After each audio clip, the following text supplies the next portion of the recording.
Сәлеметсіздер ме қыздар? Менің каналыма қош келіпсіздер. Мен сіздерге қыста таптырмайтын сусынның бірі мохито дайындап көрсететін боламын. Міндетті түрде дайындап көріңіздер. Алдымен жуып тазартылған дөңгелекшелеп туралған апельсин керек болады. Мята шөбі жуып тазартылған. Сосын лайм керек болады, жуып тазартылған, дөңгелекшелеп туралған. Лимон қажет болады. Бәрін жуып тазартып алдым. Енді мен 2 литрлік банкыны алдым.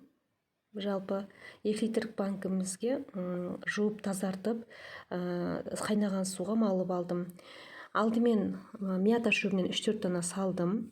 4-5 дана апельсиннен салып шығамыз. Сосын лайм салып шығамын 4-5 дана. 3 данадай лимон саласыздар. Лимоннан көп қажет емес. Осылай банкының бәріне салып шығасыздар. Менің банкілерімнің бәрі жуып қайнаған суға малынды. Стерильдедім. Осылай барлық банкіге салып шығасыздар. Міне қайталап көрсетіп жатырмын сіздерге, сіздер үшін.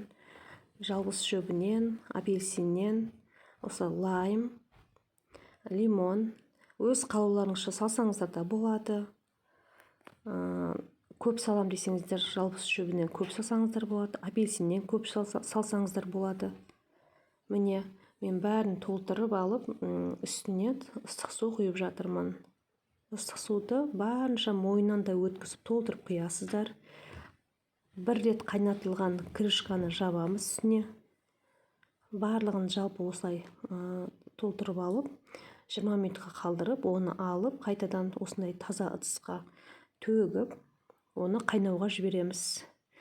Суымыз қайнап тұрады. Мына жақтан әрбір литрға 100 граммнан салам. 1 литрға 100 грамм, 2 литрға 200 грамм шекер саласыздар. Мен міне 2 литрлік болған соң 200 грамм шекер салып шықтым да, қайнап тұрған суымды құйып, мохитомды жаба бастадым.